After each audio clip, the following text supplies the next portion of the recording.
Međunarodna konferencija za život, 6. po redu, održana je od 12. do 14. travnja 2024. godine.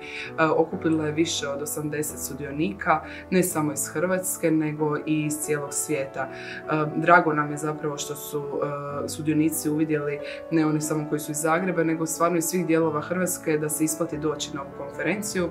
Ona je ove godine okupila 15 govornika koji su stvarno stručnjaci u svojem području, a svima je bio zajednički zadatak odgovoriti na najteže pitanje kako riješiti problem pobačaja, s obzirom da je problem pobačaja najveći problem današnjice. Sveti Franjo Asiški zaštitnik je svega stvorenog. Ako je zaštitnik svega stvorenog, onda samim tim i ljudskog života. Jer Bog je onaj koji život daje, Bog je onaj koji život daruje, Bog je onaj koji život stvara. Tako da samim time možemo reći da je Sveti Franjo zaštitnik i same inicijative 40 dana za život i svih onih koji se za život kao takav bore.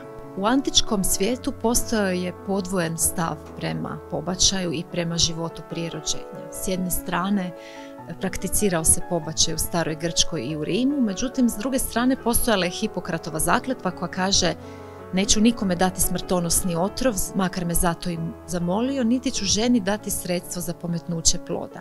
Isto tako u Rimskom carstvu, iako je otac nakon rođenja djeteta mogao odbaciti dijete ako ono ne bi bilo savršeno, postojao je takozvani carski zakon, lex Caesarea, koji je nalagao da u slučaju da trudnica na radu izgubi život, dakle da majka strada, rimski građanin imao je obvezu napraviti rez na njezinom trbuhu, izvaditi dijete i spasiti nerođenom djetetu život. Dakle, taj život nerođeni se ipak cijenio. And what's happening today? A woman's pregnant, what does the man say? You figure it out? Or the passive man, I'll support you whatever you want. I'll support your decision. Or the man that actually forces her to have an abortion. I believe that 90% of abortions, because I've worked in this field for so long, are because the men have failed women and they failed those children. Abortion exists and it's going stronger because men are approving it in politics, and men are failing, they're abandoning their family.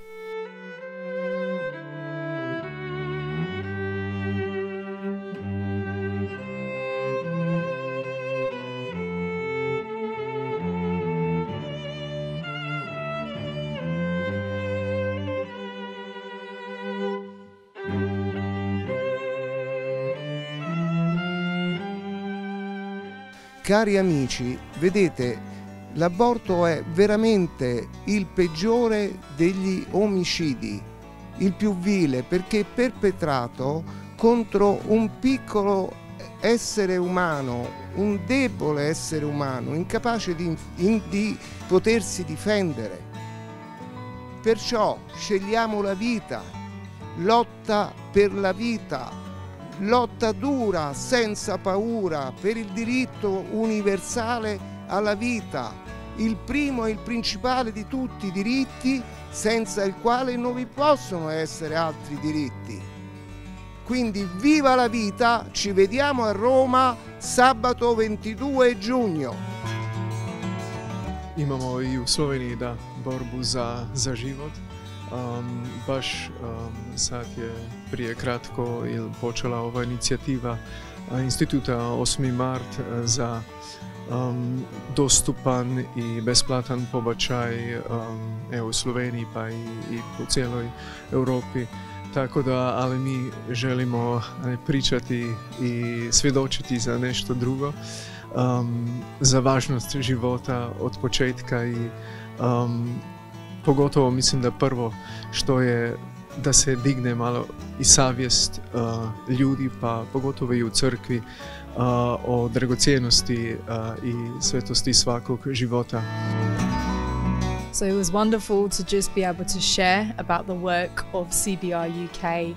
We are in this battle together as you are in Croatia, and we are using the images, because when you show images of a living baby and images of what abortion does to that baby, it changes everything, and people can now see what it is we're actually talking about.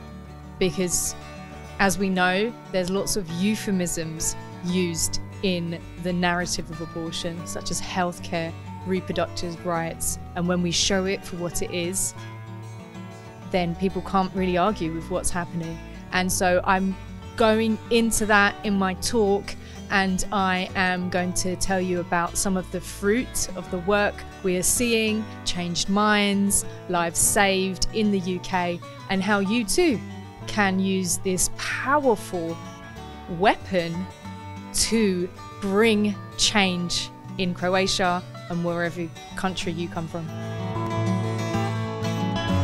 The Netherlands has been on the vanguard of liberal culture for 60, 50 years, and we are right now championing euthanasia, child euthanasia, transgenderism, and in the past we've championed abortion and many other liberal verworvenheden, as we say in Dutch. And there's also a big counterculture growing against it, as the priest, the Sacramentine priest who founded our Pro-Life Foundation shows. That one time in the past, the Netherlands had many missionary priests, and even 11% of all missionaries were Dutch. So he brought this back, he brought the pro-life movement to the Netherlands, and we will continue his work and, with the help of God, conquer this enemy. Slava Bogu. So Polish protection of life was a very substantial part of our recent history. Throughout the last 30 years, 35 years, the law on abortion became more protective of the unborn, because we left the old communist law that allowed abortion on demand practically, up to the point where we reduced the number of abortions from 100,000 per year to 1,000 per year, because only in a few specific cases abortion was allowed. And in 2020 we eliminated one of these conditions that were still legal, and because of that we dropped from 1,000 abortions to 100 to 300 per year. So this is a huge success, but on the other hand we now have a very strong pro-choice, pro-abortion movement and a left-wing liberal government that may overthrow these changes. We still have a pro-life president, and we have a wavering center, and we do not know what will happen, but we have to pray, because we have a great heritage to conserve.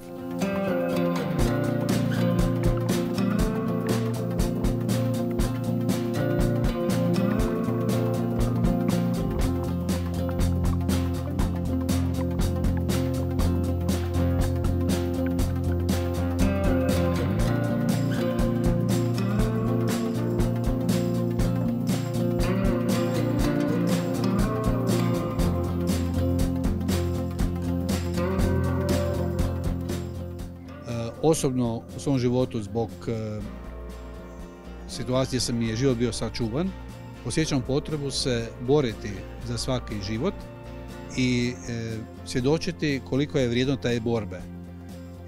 Ja sam iznio svoje iskustva, naslušao sam se puno lijepih drugih iskustava od ljudi i mislim da to je jedan zajednički doprinos svima nama, ohrabrenje da možemo činiti puno domišljatih ideja u spasu nerođenih, u svijetu koji ima naglasak na smrti, a ne na životu. Znanstvena istraživanja su pokazala da je cervikalna sluz najprecizniji i najpouzdaniji znak plodnosti. Tako da žene koje znaju pratiti tu svoju cervikalnu sluz mogu pouzdano planirati obitelj i pratiti svoje znanje, a tome im onda može mnogo pomoći aplikacija koja je prva i jedina u svijetu koja omogućuje istodobno i učenje Billingsove metode. Dakle, ona sama vodi korisnika kroz te cikluse i u samom aplikaciji je ugrađeno isto učenje te metode. A uz to se putem aplikacije može doći do naših kontakata, kontakta našeg centra za prirodno planiranje obitelji koji već godinama podučava ljude o Billingsovoj metodi, tako da mi možemo onda tim korisnicima pomoći ili ih pozvati na tečaj ili im individualno pomoći u praćenju plodnosti. So I was explaining about what happens when you legalize euthanasia or assisted suicide, And what we see happening is that in every country that has done it, you see the numbers increase, you see people who are vulnerable being put at risk, people coming under pressure to end their lives because they feel that they're a burden on their family or on their care services, people feeling under financial pressure so they choose to end their lives for those reasons, people being lonely and isolated, people who are disabled finding that other people put pressure on them to end their lives.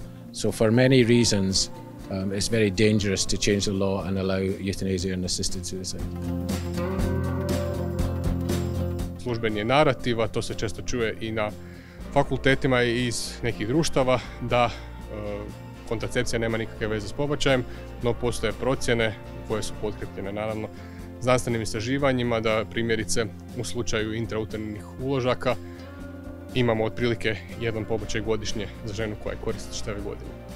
Dakle, priziv savjesti je i za ljekarnika ne samo pitanje vjerskog uvjerenja, nego i moralnog uvjerenja, pitanje zaštite, odnosno čuvanja nerođenog života, i u tom smislu priziv savjesti ljekarnika, koji je trenutno vrlo loše uređen, bi svakako trebalo unaprijediti, tako da nijedan ljekarnik, nijedno ljekarnik u Hrvatskoj ne mora sudjelovati u oduzimanju nerođenog života. Moje predavanje se odnosilo na priziv savjesti kod sestara koji nije bio, a 2011. smo ishodili i u Saboru je iščitano i imamo danas ozakonjenu priziv savjesti. Naši se poslovi svi odnose u odnosu na priziv savjesti, pozitivno ili negativno, stoga je jako važno da to imamo, i moja su svjedočenja kako sam tijekom života radila i surađivala, koliko sam s pacijentima podijelila u istoj toj temi i u načelu sam spašavala živote koliko sam mogla svojim promicanjem za život ili tješenjem i nekako ponekad malo i uvjeravanjem bih mogla reći, jer ljudi nisu baš informirani, trudnice su vrlo osjetljive i roditi ili ne roditi je dvojba koju ona nažalost najčešće nosi sama, a tad smo mi kao zdravstveni djelatnici najbliži pacijentima, u prvoj liniji, na prvoj crti obrane, da to onda odradimo i često uspijemo, a nažalost još više ne uspijemo, jer to odluke ipak ostaju na ljudima. Htjeli bi da se to promijeni, da se ipak poštuje život od začeća do prirodne smrti,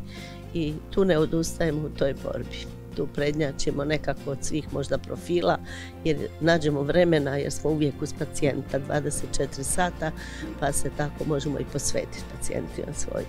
Ono što je zadivljujuće je da nas je pratilo puno mladih ljudi. Napravili smo jedan korak naprijed u organizaciji i to ćemo ponavljati svaku godinu. Naime, uoči ove konferencije imali smo i tribine u više gradova koje su najavljivale konferenciju i na kojima se okupio velik broj mladih.